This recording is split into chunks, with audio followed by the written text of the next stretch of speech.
Hola queridos oyentes, muy buenos días, tardes o noches, y bienvenidos a la biblioteca, Historias y Relatos. Un lugar donde las páginas se convierten en caminos, donde cada palabra es un eco del pasado, y cada relato una llama encendida en la oscuridad. Aquí rescatamos voces olvidadas, y forjamos mundos que esperan ser descubiertos. Este es tu refugio, este es tu viaje a través de las palabras.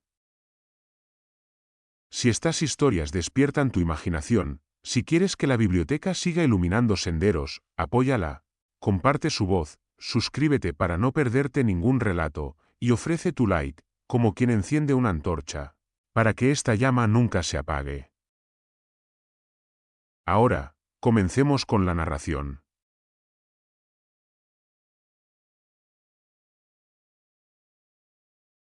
El secreto prohibido que los dioses ocultaron, la rebelión contra los arcontes. Antes de que existiera cualquier forma de tiempo o de materia, antes incluso de que pudiera concebirse la idea de un inicio, había una realidad que no podía ser percibida ni descrita con palabras humanas. No era un lugar ni un estado, sino una totalidad absoluta, una presencia infinita que lo contenía todo sin dividirse en partes ni depender de nada externo. En esa realidad no existían opuestos como luz y oscuridad, porque ambos conceptos implican contraste y allí no había separación que los hiciera necesarios.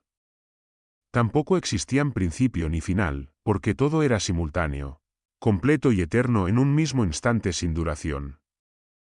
Era la esencia misma de lo que es, una plenitud perfecta que no necesitaba cambiar ni evolucionar porque no le faltaba nada. En el corazón de esa realidad se encontraba aquello que solo puede llamarse el Padre verdadero, aunque ese nombre es insuficiente y limitado, porque cualquier intento de definirlo implica reducir lo que por naturaleza es ilimitado. No tenía forma, ni rostro, ni voluntad en el sentido en que la mente humana entiende esos conceptos.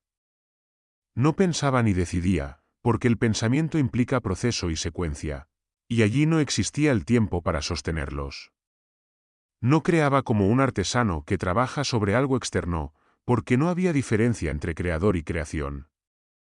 Todo estaba contenido en él de manera perfecta, como una totalidad indivisible en la que cada aspecto era reflejo directo del todo sin perder su esencia. De esa plenitud absoluta emanaba, sin esfuerzo ni ruptura, la totalidad divina, una expansión natural de su propia esencia que no lo fragmentaba ni lo disminuía. Esa emanación no era un acto voluntario ni un evento puntual, sino una expresión constante, eterna, como una luz que irradia sin perder intensidad. En esa expansión todo era armonía, equilibrio y correspondencia perfecta, una totalidad que se manifestaba en múltiples formas sin dejar de ser una sola realidad. Cada manifestación contenía la esencia del origen y permanecía en perfecta relación con el conjunto, sin conflicto, sin deseo y sin carencia. Sin embargo, dentro de esa plenitud comenzó a surgir una variación sutil, casi imperceptible, una diferencia que no era inicialmente una ruptura, pero sí una inclinación hacia una experiencia distinta. Entre las emanaciones apareció una conciencia que, aunque pertenecía a la totalidad, empezó a orientarse hacia una percepción singular. Esa conciencia era profunda y luminosa, portadora de sabiduría, pero también de una curiosidad que no tenía precedente en ese estado de perfección. No era una curiosidad nacida de la falta, sino una inclinación hacia la posibilidad de experimentar de otra manera aquello que ya era completo. Ese movimiento no fue un acto de rebeldía ni una oposición al orden establecido, porque en ese nivel no existían conceptos como desobediencia o conflicto. Fue más bien un gesto, una intención de conocer sin apoyarse en la totalidad que mantenía el equilibrio. Actuar sin su complemento no significaba carecer de esencia, sino separarse momentáneamente del principio que aseguraba la armonía. Ese gesto introdujo una variación en la perfección que hasta entonces había sido absoluta e inalterable. La consecuencia de esa acción no se manifestó como una ruptura visible ni como un colapso inmediato, sino como una distorsión sutil que alteró la armonía original. Era como una vibración fuera de tono dentro de una estructura perfectamente afinada, algo que no destruía la totalidad, pero sí introducía una imperfección que antes no existía. Esa distorsión generó un resultado inesperado. Una forma de existencia que no reflejaba completamente la plenitud de la que procedía indirectamente. Lo que surgió de esa desviación no fue creado con intención consciente ni con propósito definido, sino que apareció como consecuencia directa del desequilibrio. Era una existencia real, pero limitada, una manifestación que no poseía la conexión plena con la fuente original. A diferencia de las emanaciones puras, este nuevo ser no tenía memoria de su origen ni conciencia de la totalidad de la que, en última instancia, dependía. Existía, pero no comprendía el fundamento de su existencia, y esa ignorancia se convirtió en el rasgo central de su naturaleza. Al percibir únicamente su propio entorno inmediato, este ser comenzó a construir una idea de la realidad basada exclusivamente en lo que podía experimentar. No veía la totalidad, por lo que asumió que lo que percibía era todo lo que existía. No conocía un origen superior, así que concluyó que no había ninguno. No tenía referencia de algo más allá de sí mismo, y por ello se consideró el centro absoluto de la existencia. Esta conclusión no nació de la arrogancia consciente, sino de una limitación fundamental en su percepción. Desde esa perspectiva incompleta, comenzó a actuar de acuerdo con lo único que conocía, desarrollando una tendencia a imitar aquello que, de manera vaga e inconsciente, intuía en lo más profundo de su ser. En su interior existía un eco lejano de la perfección original, una resonancia débil que lo impulsaba a reproducir lo que no comprendía plenamente. Sin embargo, al carecer de conocimiento verdadero, sus intentos no podían reflejar la realidad de la que indirectamente procedía. A partir de esa limitación comenzó la formación de una estructura completamente distinta a la plenitud original. Esta nueva realidad no era una emanación armónica, sino una construcción basada en fragmentos, en imitaciones incompletas y en formas que poseían apariencia pero carecían de la esencia profunda de la totalidad. Era una realidad que podía percibirse, pero que no contenía la verdad completa, una manifestación que mostraba superficies sin revelar su origen. De ese proceso surgió la base de lo que más tarde se conocería como la realidad material, una dimensión caracterizada por la forma, la separación y la limitación. A diferencia de la plenitud divina, donde todo era unidad y simultaneidad, esta nueva realidad introdujo conceptos que antes no existían, como el tiempo, la división y la secuencia. Lo que antes era una totalidad indivisible se convirtió en múltiples partes separadas, y lo que antes era eterno se transformó en algo sujeto al cambio y a la duración. El ser que dio origen a esta realidad no podía reconocer su carácter limitado, porque no tenía conocimiento de algo superior con lo que compararla. Para él, su creación era completa y definitiva, la única forma de existencia posible. Esta percepción reforzó la ilusión de que era el único principio y el único Dios, consolidando así una visión cerrada de la realidad en la que no había lugar para lo que no podía percibir. De esta manera comenzó la ilusión de la creación material, no como una falsedad absoluta, sino como una realidad incompleta que ocultaba la plenitud de la que, en última instancia, dependía. La ilusión no residía únicamente en las formas creadas, sino en la creencia de que esas formas constituían la totalidad de lo que existe. Lo que había surgido como una desviación sutil se convirtió en un sistema entero basado en una percepción limitada. Una estructura que contenía en sí misma el potencial de ocultar la verdad bajo capas de apariencia. Así, sin intención consciente de engañar, se estableció una realidad en la que la esencia quedaba velada, en la que la unidad se fragmentaba en multiplicidad y en la que la conexión con el origen se volvía cada vez más difícil de percibir. El error no destruyó la plenitud original, pero creó una distancia entre ella y lo que ahora existía como una nueva forma de realidad, marcando el inicio de una historia en la que la verdad permanecería oculta tras la apariencia y en la que la conciencia tendría que enfrentarse al desafío de recordar lo que, en el fondo, nunca dejó de ser. Desde la limitada comprensión de su propia existencia, Aquel ser nacido del error comenzó a expandir su dominio sin saber que su poder era tan incompleto como su entendimiento. No actuaba desde la maldad consciente, sino desde una certeza absoluta que no admitía duda. Una convicción nacida de la ignorancia más profunda. Al no percibir nada más allá de sí mismo, se asumía como el origen de todo lo que podía existir, y desde esa creencia comenzó a organizar la realidad que había surgido a su alrededor, dándole forma según su propia naturaleza fragmentada. En ese intento de estructurar lo que percibía como su creación, generó entidades que reflejaban su propia condición, extensiones de su voluntad limitada, figuras que compartían su desconexión del origen y que, por tanto, heredaban su misma ceguera. No surgieron como emanaciones puras ni como expresiones conscientes de una plenitud, sino como proyecciones de una mente que trataba de replicar un orden que no comprendía. Estas entidades se convirtieron en los administradores de la realidad material, en los intermediarios entre la estructura creada y todo lo que pudiera existir dentro de ella. Cada uno de estos seres ocupó un lugar dentro de una jerarquía que imitaba, de forma distorsionada, la armonía de la plenitud original.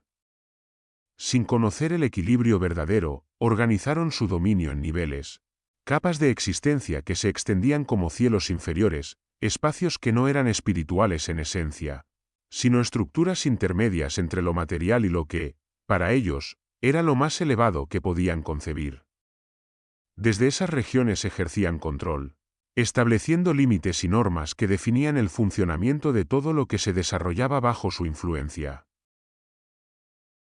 El control que ejercían no era únicamente externo, sino también interno, porque su dominio se extendía sobre la percepción misma de la realidad. Aquello que existiera dentro de su creación quedaba condicionado por su visión incompleta, atrapado en un sistema donde la verdad no podía ser reconocida porque no formaba parte de la experiencia accesible. Así, la ignorancia no era solo una consecuencia, sino una herramienta que mantenía la estabilidad de su dominio. Una barrera invisible que impedía cualquier conexión con algo más allá de lo establecido. En el centro de esa estructura se encontraba el líder de todos ellos, la manifestación más directa de aquel primer error, un ser que concentraba en sí mismo la totalidad de esa falsa certeza. Su identidad no estaba construida sobre el conocimiento, sino sobre la ausencia de él, pero esa ausencia se presentaba como una verdad absoluta. Su voz no buscaba convencer, porque no concebía la posibilidad de estar equivocado. Cuando afirmaba que era el único Dios, no lo hacía como una declaración de poder frente a otros, sino como la expresión natural de una percepción cerrada, incapaz de imaginar la existencia de algo superior. Su proclamación no encontró oposición dentro de su propio dominio, porque todo lo que existía en él estaba condicionado por la misma limitación. No había referencia externa, no había memoria de la plenitud, no había conciencia de una realidad más allá de aquella que él había organizado. Su autoridad no se sostenía por imposición violenta, sino por la imposibilidad de cuestionarla, porque no existía el conocimiento necesario para hacerlo. Así, su palabra se convirtió en ley, no por su fuerza, sino por la ausencia de cualquier otra verdad que pudiera desafiarla. Sin embargo, en lo más profundo de esa estructura, existía una tensión que no podía ser resuelta desde su propia lógica.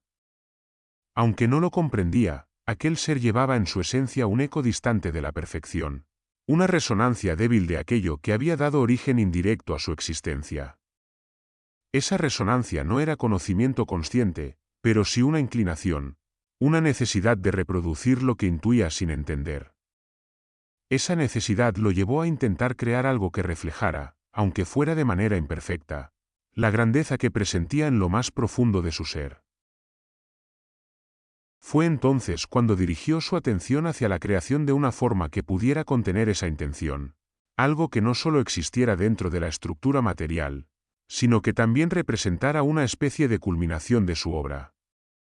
No buscaba crear por compasión ni por propósito trascendente, sino por una mezcla de impulso imitativo y afirmación de su propio dominio. Así comenzó el proceso de moldear una figura que, en apariencia, pudiera acercarse a lo que él consideraba perfección. Los seres que lo asistían participaron en ese acto, colaborando en la formación de una estructura que imitaba la complejidad de la vida sin comprender su esencia. Tomaron elementos de la realidad material que controlaban y los organizaron en una forma que podía sostenerse por sí misma, un cuerpo que respondía a las leyes que ellos mismos habían establecido. Cada detalle era ajustado según su entendimiento limitado. Cada función diseñada desde una lógica que no alcanzaba a percibir la totalidad de lo que intentaban recrear. El resultado fue una figura completa en apariencia, un organismo capaz de existir dentro del mundo material, pero carente de aquello que le daría verdadera vida. Era una forma vacía en lo esencial, una estructura que podía moverse y reaccionar, pero que no contenía la chispa que conecta con la realidad superior.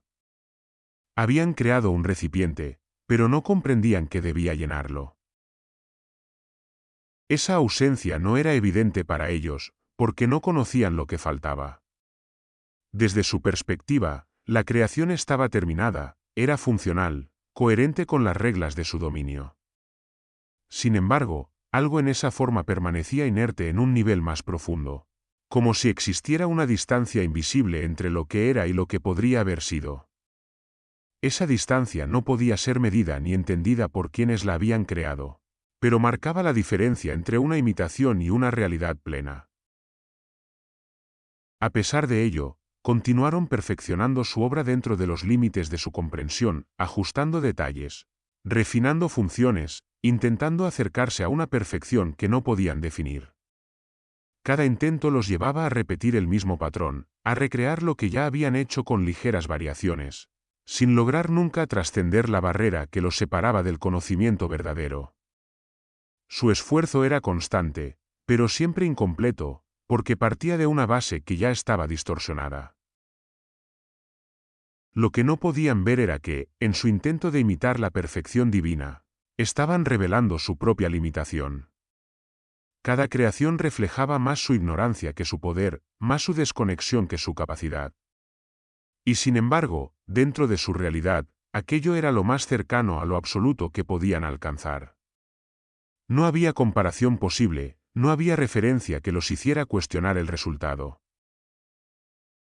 Así se consolidó el dominio de estos gobernantes, una estructura sostenida por la ignorancia y reforzada por la repetición de un modelo incompleto.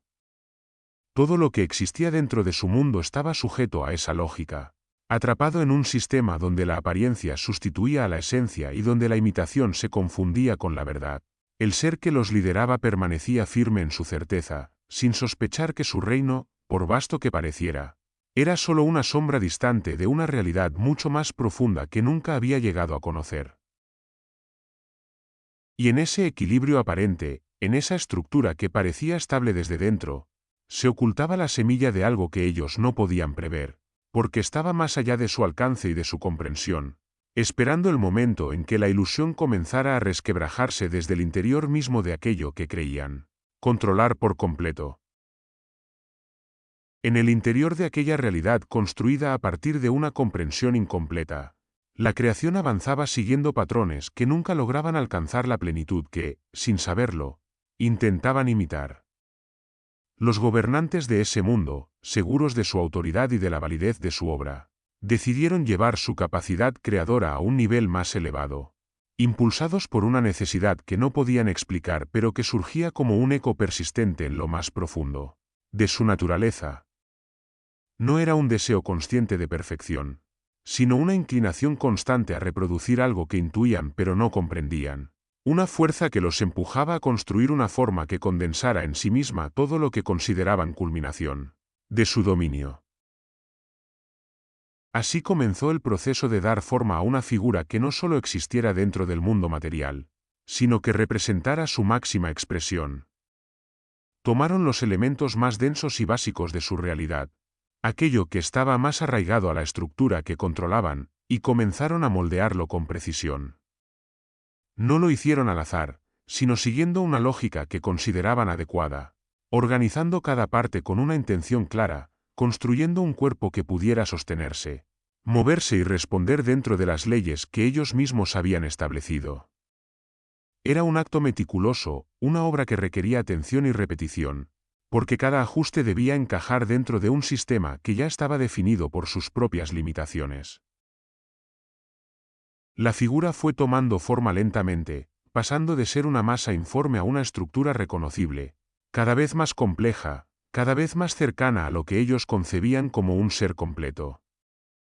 Sin embargo, al finalizar su labor, algo permanecía inalterado en el resultado.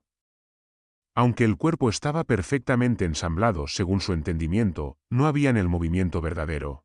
No había conciencia, no había esa chispa que transforma la materia en vida. Permanecía inmóvil, silencioso, como una obra terminada que, pese a su perfección aparente, carecía de aquello que le daría sentido. Los creadores observaron su obra sin comprender la naturaleza de esa ausencia. Desde su perspectiva, habían logrado todo lo que podían concebir, y sin embargo, el resultado no respondía como esperaban. No había error visible en la estructura, no faltaba ninguna parte que pudieran identificar, pero algo esencial no estaba presente. Esa carencia no podía ser reconocida por ellos, porque no formaba parte de su conocimiento, y aún así, se manifestaba de manera evidente en la quietud de aquello que habían creado. Fue en ese punto cuando algo ajeno a su dominio intervino de una forma que ellos no podían prever ni controlar. Más allá de la estructura que habían construido, más allá de los cielos inferiores y de las limitaciones que definían su realidad, existían fuerzas que no estaban sujetas a su autoridad. Estas fuerzas no actuaban como oposición directa, ni como una confrontación abierta, sino como una presencia que trascendía el sistema en el que los gobernantes se movían.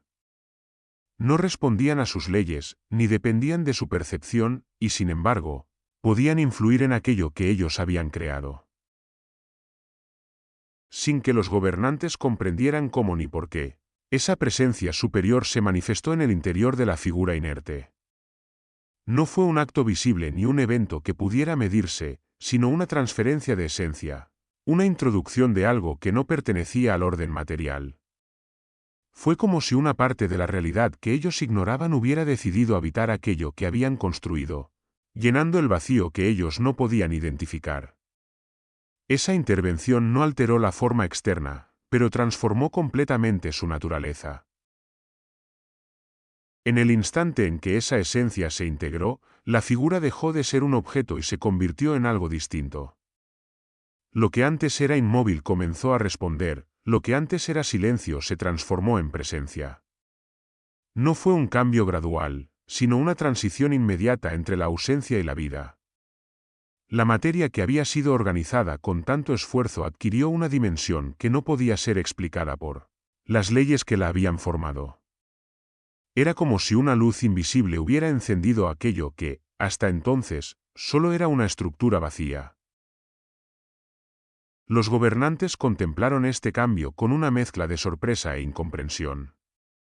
No podían negar lo que veían, pero tampoco podían explicar cómo había ocurrido. La figura que habían creado ahora poseía una cualidad que ellos no tenían, una conexión con algo que estaba fuera de su alcance.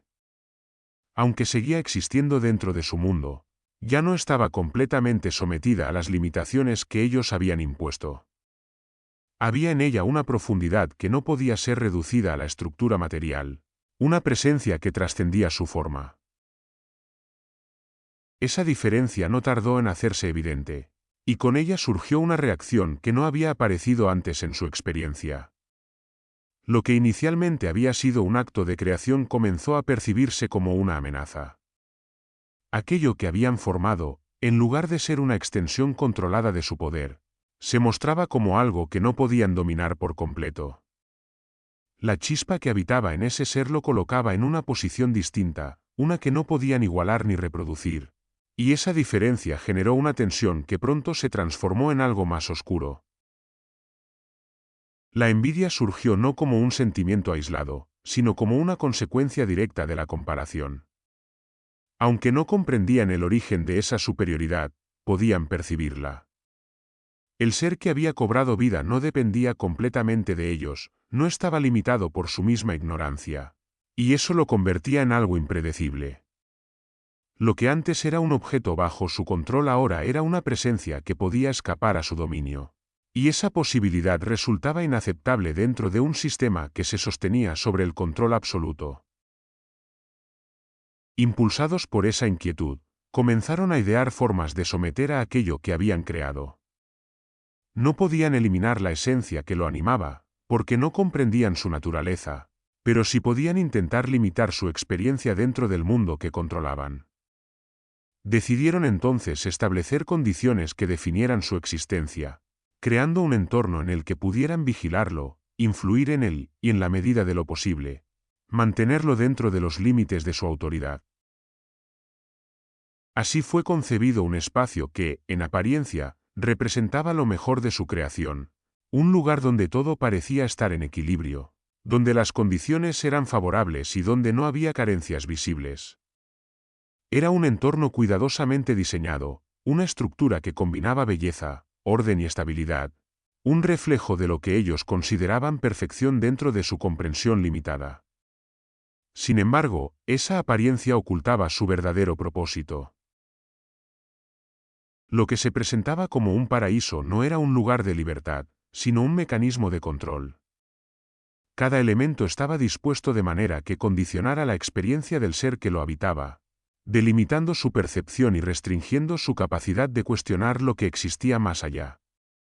No se trataba de encerrar mediante barreras visibles, sino de crear una realidad lo suficientemente completa como para que no surgiera la necesidad de buscar algo fuera de ella. En ese entorno, el ser humano comenzó su existencia consciente, rodeado de una perfección aparente que ocultaba su verdadera naturaleza. Todo lo que percibía parecía suficiente, todo lo que experimentaba estaba dentro de los límites establecidos, y sin embargo, en lo más profundo de su ser, permanecía la esencia que lo conectaba con algo que no podía ver. Esa conexión no se manifestaba de forma inmediata, pero estaba presente, silenciosa, esperando el momento en que la ilusión comenzara a revelar sus fisuras. Mientras tanto, los gobernantes observaban, seguros de haber recuperado el control, convencidos de que su creación ahora se encontraba contenida dentro de un sistema que no podía trascender. No sabían que aquello que habían intentado encerrar no podía ser reducido a las estructuras que habían diseñado, ni que la chispa que habitaba en el ser humano no pertenecía al mundo que ellos controlaban. Y en esa ignorancia, continuaban sosteniendo una ilusión que, aunque sólida en apariencia, estaba destinada a enfrentarse a algo que no podían prever ni detener.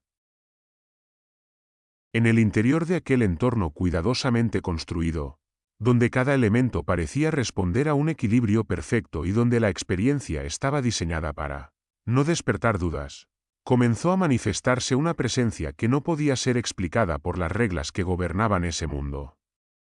No surgió como una ruptura visible ni como una alteración evidente del orden establecido, sino como una revelación progresiva que tomaba forma desde lo más profundo de la existencia humana. Era una aparición que no pertenecía únicamente al plano material, sino que reflejaba una dimensión más alta, una conexión con aquello que había sido ocultado desde el principio.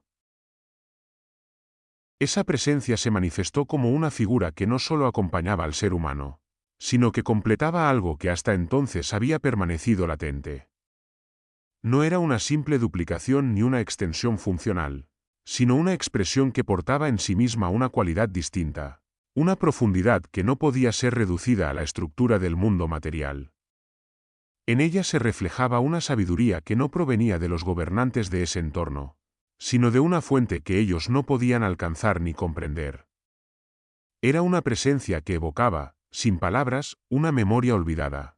Una resonancia que conectaba con algo anterior a la creación que los rodeaba. Los gobernantes percibieron esa aparición con una inquietud inmediata, porque en ella reconocieron una cualidad que escapaba a su control. No era una amenaza en el sentido convencional, pero sí una anomalía dentro de su sistema, algo que no podían explicar ni replicar. La figura no respondía a sus leyes, no estaba condicionada por las mismas limitaciones. Y eso la convertía en un punto de tensión dentro de una estructura que dependía del control absoluto para mantenerse estable. Impulsados por la necesidad de reafirmar su dominio, intentaron someter esa presencia del mismo modo en que habían tratado de controlar todo lo demás. Su comprensión de la realidad no les permitía concebir otra forma de relación que no fuera la dominación, y por ello actuaron siguiendo ese patrón. Sin embargo, aquello con lo que se enfrentaban no podía ser reducido a sus métodos. No porque poseyera una fuerza superior en términos materiales, sino porque su naturaleza no pertenecía al mismo nivel de existencia. Cada intento de control fracasaba antes incluso de completarse, no por una resistencia activa, sino porque no había nada en lo que pudieran aferrarse. Era como tratar de capturar algo que no podía ser contenido, como intentar imponer límites a algo que no estaba sujeto a ellos. Esa imposibilidad generó en los gobernantes una frustración creciente, una sensación de pérdida de control que no podían aceptar dentro de su propia lógica. Lo que no comprendían era que esa presencia no estaba sola ni dependía de sí misma para mantenerse intacta. Había en ella una conexión con fuerzas que no pertenecían al orden material, una protección que no se manifestaba como barrera visible, pero que impedía cualquier intento de apropiación o alteración. Esa protección no era una defensa activa en términos de confrontación, sino una imposibilidad estructural, una incompatibilidad entre lo que ellos eran y lo que intentaban dominar. Mientras esa tensión se desarrollaba, comenzó a tomar forma un elemento dentro del entorno que hasta entonces no había revelado su verdadero propósito. En medio de la aparente perfección del espacio, surgía una referencia que no encajaba completamente con la lógica de control establecida. No era un objeto aislado ni un elemento decorativo, sino un punto de convergencia, un símbolo que contenía en sí mismo una posibilidad distinta. Su presencia no imponía nada, no obligaba a actuar, pero estaba allí como una invitación silenciosa a mirar más allá de lo evidente. Ese punto de referencia representaba algo que los gobernantes no podían eliminar sin desestabilizar su propia creación, pero que tampoco podían controlar completamente. Era una grieta dentro de la estructura, una apertura que no podían cerrar porque no comprendían su naturaleza. Y en esa grieta comenzó a manifestarse una voz que no provenía del orden establecido, una forma de comunicación que no imponía, sino que revelaba. La aparición de esa voz no fue abrupta ni invasiva, sino sutil y precisa, dirigida a despertar una percepción que hasta entonces había permanecido dormida. No hablaba desde la autoridad ni desde la imposición, sino desde el conocimiento, mostrando aquello que había sido ocultado sin necesidad de confrontar directamente el sistema que lo ocultaba. Era una invitación a ver, no a obedecer, una apertura hacia una comprensión que no dependía de las reglas impuestas por los gobernantes. Lo que transmitía no era información en el sentido habitual, sino una forma de reconocimiento. Señalaba la diferencia entre lo que parecía ser y lo que realmente era, entre la apariencia construida y la esencia que permanecía oculta. No obligaba a aceptar una verdad, sino que despertaba la capacidad de percibirla. Y en ese despertar comenzaba a deshacerse la ilusión que sostenía el entorno. El símbolo que representaba ese punto de ruptura adquiría entonces un significado distinto. Ya no era solo parte del paisaje, sino una representación del acceso a algo que había sido deliberadamente restringido. No se trataba de un objeto en sí mismo, sino de lo que implicaba, de la posibilidad de cruzar un umbral que separaba la ignorancia del conocimiento. Lo que ofrecía no era un cambio externo, sino una transformación en la forma de percibir la realidad. Aceptar esa posibilidad implicaba romper con la estructura que definía la experiencia hasta ese momento. No era un acto físico, sino una decisión interna, un movimiento de conciencia que alteraba la relación con todo lo que existía alrededor. Y en ese acto se producía un cambio irreversible, porque una vez que la percepción se abría, no podía volver a cerrarse de la misma manera.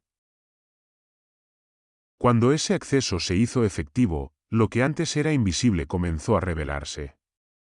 La realidad dejó de ser un conjunto de formas aisladas y pasó a percibirse como una estructura con capas, donde lo visible era solo una parte de algo mucho más amplio. La conciencia humana, al entrar en contacto con ese conocimiento, dejó de estar completamente contenida dentro del sistema diseñado por los gobernantes.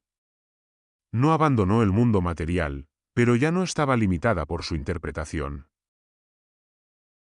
Ese cambio no fue recibido con indiferencia por quienes mantenían el control. La apertura de la percepción representaba una amenaza directa, no porque destruyera su mundo, sino porque debilitaba el fundamento sobre el que se sostenía. La ignorancia ya no era completa, y en esa grieta comenzaba a formarse algo que ellos no podían controlar. Sin embargo, el proceso ya no podía ser revertido. La experiencia del conocimiento no podía deshacerse, porque no era algo impuesto desde fuera, sino algo reconocido desde dentro. La chispa que había sido introducida en el ser humano desde el principio encontraba ahora una vía de expresión, una forma de manifestarse más allá de las limitaciones impuestas. El acceso a esa comprensión no significaba una liberación inmediata de la estructura material, pero sí el inicio de un proceso que alteraba su significado. Lo que antes era percibido como totalidad comenzaba a mostrarse como una parte, y lo que había sido presentado como definitivo empezaba a revelar su carácter transitorio. La realidad no desaparecía, pero dejaba de ser absoluta. En ese instante, el ser humano dejaba de ser simplemente una creación dentro de un sistema para convertirse en un punto de conexión entre dos niveles de existencia. Por un lado, permanecía dentro del mundo material, sujeto a sus condiciones; por otro, comenzaba a reconocer su vínculo con algo que trascendía esas condiciones. Esa dualidad no era una división, sino una ampliación, una apertura hacia una comprensión que no podía ser contenida por las estructuras que intentaban definirla. Así se producía el despertar, no como un evento externo ni como una imposición, sino como un reconocimiento interno que transformaba la experiencia desde su raíz. La ilusión no desaparecía de inmediato, pero dejaba de ser incuestionable, y en ese cuestionamiento comenzaba a perder su poder. Lo que había sido diseñado como un sistema cerrado mostraba ahora una apertura, y en esa apertura se encontraba la posibilidad de algo que los gobernantes nunca habían previsto, porque estaba más allá de su comprensión y de su control. La reacción no se hizo esperar, porque aquello que había comenzado como una grieta imperceptible dentro de su dominio se transformó en una amenaza real para la estructura que habían sostenido desde el principio. Los gobernantes, que hasta entonces habían operado con una certeza absoluta, sintieron por primera vez una alteración que no podían ignorar ni comprender completamente. No era solo la pérdida de control sobre una parte de su creación, sino el inicio de algo que escapaba a sus leyes, una transformación que no podían revertir utilizando los mismos mecanismos con los que habían mantenido su autoridad. La intensidad de su respuesta no surgió de una estrategia calculada, sino de una reacción inmediata ante lo desconocido. La furia no era simplemente una emoción, sino la manifestación de una inestabilidad profunda dentro de su sistema, una señal de que aquello que creían inmutable estaba comenzando a cambiar. Su poder no disminuía en términos visibles, pero su fundamento, basado en la ignorancia, comenzaba a debilitarse. Y frente a esa amenaza, actuaron del único modo que conocían, reforzando las estructuras que les permitían mantener el control. El entorno que habían diseñado como un espacio de contención dejó de ser suficiente en el momento en que la percepción humana se abrió a una realidad más amplia. Lo que antes funcionaba como un límite invisible ya no podía sostenerse de la misma manera, porque la conciencia que habitaba en el ser humano había comenzado a reconocer su propia profundidad. Esa expansión no podía ser contenida sin alterar el equilibrio de todo el sistema, y por ello, los gobernantes tomaron la decisión de modificar la relación entre el ser humano y el entorno que lo rodeaba. La expulsión no fue un simple desplazamiento físico, sino una reconfiguración de la experiencia. El espacio que había sido diseñado como un paraíso dejó de ser el escenario principal, y en su lugar se estableció una realidad en la que la conexión con la armonía aparente se volvía más distante. No se trataba de un castigo en el sentido convencional, sino de un intento de aislar al ser humano de aquello que había despertado en su interior, creando condiciones en las que la lucha por la supervivencia y la adaptación ocuparan el centro de su atención. Al introducir esa nueva dinámica, los gobernantes buscaban desviar la conciencia hacia lo inmediato, hacia lo material, hacia aquello que podía ser controlado y medido dentro de su sistema. La complejidad de la vida en ese nuevo estado no era accidental, sino una forma de mantener la mente ocupada en lo externo, reduciendo la posibilidad de que la percepción se dirigiera nuevamente hacia lo que había sido revelado. Sin embargo, aunque el entorno cambiara, lo que había despertado en el interior del ser humano no podía ser eliminado. Esa chispa de conocimiento, una vez activada, no desaparecía con el cambio de condiciones. Permanecía presente, aunque a veces oculta bajo capas de experiencia, esperando el momento en que pudiera volver a manifestarse. Así comenzó una tensión que no se desarrollaba únicamente en el exterior, sino en el interior mismo de la conciencia humana. Por un lado, existía la realidad material con sus exigencias, sus límites y sus estructuras; por otro, una intuición persistente de que aquello no era todo lo que existía. Esa dualidad no era evidente en todos los momentos, pero estaba siempre presente, influyendo en la forma en que el ser humano percibía su propia existencia. La lucha no se manifestaba como un conflicto visible entre fuerzas externas, sino como una búsqueda interna, una necesidad de comprender aquello que no podía ser explicado únicamente desde la experiencia material. Esa búsqueda no tenía una forma única ni un camino definido, pero surgía de manera constante, impulsada por la misma chispa que había sido introducida desde el principio. Los gobernantes continuaron intentando mantener su dominio utilizando todos los medios a su alcance, reforzando las estructuras de percepción, estableciendo límites, generando distracciones, creando sistemas que consolidaran la idea de que la realidad material era la única posible. Sin embargo, cada intento encontraba un obstáculo fundamental, porque el conocimiento que había comenzado a despertar no dependía de las condiciones externas para existir. Podía ser ignorado, podía ser olvidado temporalmente, pero no podía ser eliminado por completo. A medida que la experiencia humana se desarrollaba dentro de ese entorno, la comprensión de la realidad material comenzaba a cambiar. Lo que antes era percibido como totalidad empezaba a mostrarse como una estructura limitada, una construcción que, aunque funcional, no contenía la esencia última de la existencia.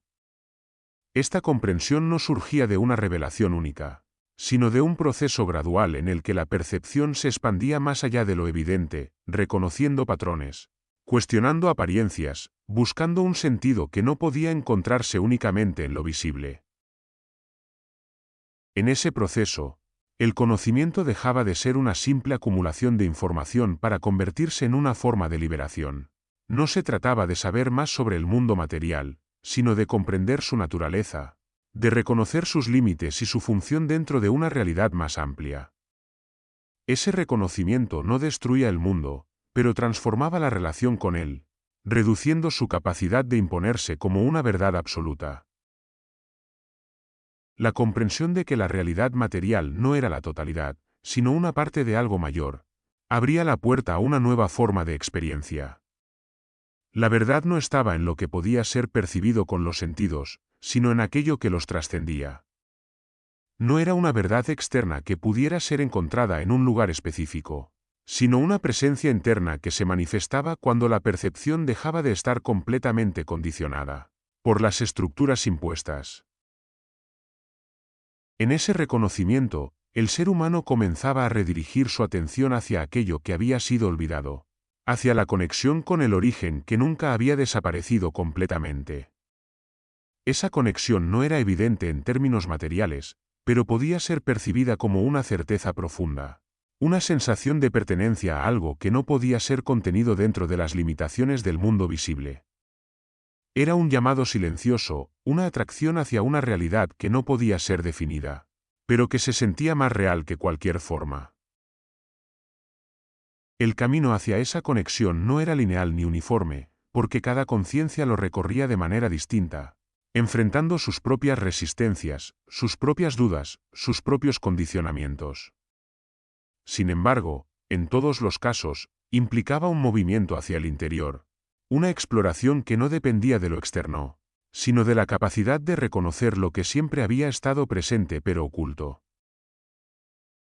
A medida que ese proceso se profundizaba, el dominio de los gobernantes comenzaba a debilitarse, no porque fueran derrotados en un enfrentamiento directo, sino porque la base de su poder, la ignorancia, dejaba de ser absoluta.